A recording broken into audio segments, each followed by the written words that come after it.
Olá, turma do oitavo ano, tudo bem com vocês? Eu espero que sim. Na nossa videoaula de hoje, nós vamos iniciar o capítulo 12, que vai tratar sobre a abolição, a imigração e o indigenismo no Império.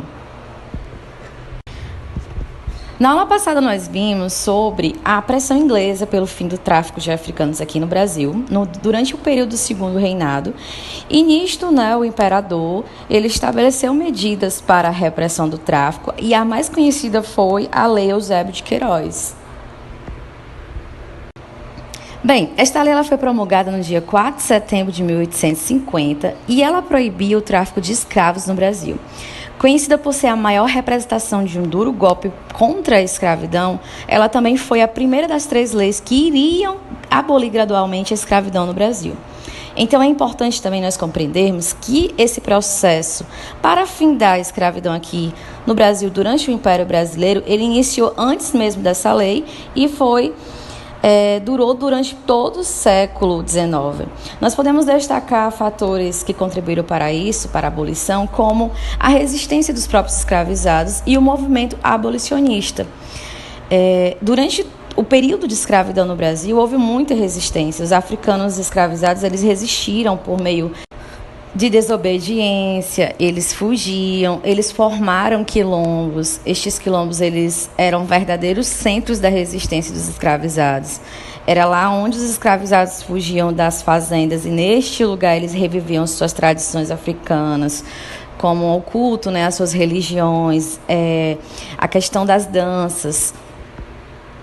Esse processo para abolir a escravidão no Brasil ele foi muito longo. Um exemplo de resistência dos escravizados foi o Círculo de Revoltas Populares, liderados por eles na Bahia nos anos de 1807 e 1835. Foram cerca de mais ou menos 20 revoltas que contribuíram para o fim da escravidão. E uma destas lutas foi liderada por Manuel Congo. A imagem ela representa justamente esse memorial. Essa revolta de Manuel Congo, mais conhecida por ser a revolta de Manuel Congo, foi uma das mais importantes rebeliões escravas ocorridas no Brasil. Essa revolta aconteceu na região de Pati do Alferes, que hoje é Vassouras.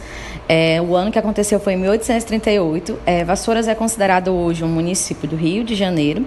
Ela foi liderada pelo nome Manuel Congo, pelo esse líder, que reuniu escravos de diferentes senhores e criou um quilombo nas matas ao redor de Vassouras. Foram mais ou menos cerca de 200 cativos, escravos, que pertenciam, na verdade, a diferentes donos. E no decorrer teve muita repressão, no decorrer dessa revolta, da Guarda Nacional e do Exército. No comando de Luiz Alves de Lima e Silva, os rebeldes eles foram capturados e cerca de 16 deles foram acusados de crime e penas de morte. Somente Manuel Congo foi enforcado, o único que foi morto. Os outros eles foram condenados a açoites, a andar com gozos de ferro no pescoço por 3 anos. Então era uma coisa extremamente desumana. Mas desse movimento, dessa revolta, o único que foi morto e enforcado foi o líder, o Manuel Congo. Outra força importante para o processo de abolição foi o movimento abolicionista, conhecido por ser um movimento social com o objetivo de findar, de pôr fim à escravidão. Neste movimento tinham pessoas de diferentes etnias e condições sociais. Foi um movimento que ganhou força somente na segunda metade do século XIX, entre os quais estavam parlamentares, militares, a imprensa, intelectuais e artistas. O movimento abolicionista ele cresceu bastante no período de 1870. Esse crescimento foi devido a debates abolicionistas que alcançou a política, embora naquele momento ainda tivesse muita resistência à abolição por parte da elite brasileira. Nós podemos destacar também a estratégia que os abolicionistas tiveram para promover a causa e conseguir apoio. Como estratégia, eles utilizaram a divulgação por meio de artigos, charges, passeatas e comícios com as suas mensagens anti-escravistas, que eram justamente contra a escravidão e que queriam o objetivo de findar a escravidão. Esses recortes, né, eu tirei do livro de vocês, né, que mostra os abolicionistas, que nós destacamos aqui, o André Rebouças, o José do Patrocínio, o Luiz Gama, o Joaquim Nabuco, né. Então, durante esse período do movimento abolicionista, cresceram muito na sociedade estes grupos, né, com líderes a favor dessa causa. Era mais ou menos cerca de 227 grupos na sociedade. Foi comum a atuação de advogados na defesa de escravos, a atuação de jornalistas contra a escravidão. Outro fato também é que, com o fim da Guerra do Paraguai durante o Segundo Reinado, o movimento abolicionista ele ganhou aliados entre os militares, inclusive do Exército. Os oficiais do Exército passaram a ter simpatia pelos negros e a lutar com eles nos campos de batalha. E naquele período, no cenário externo, os Estados Unidos ele já tinham colocado fim na escravidão em 1865 e outros governos também estrangeiros pediam, através de seus diplomatas, que o imperador Pedro II acabasse com a escravidão aqui.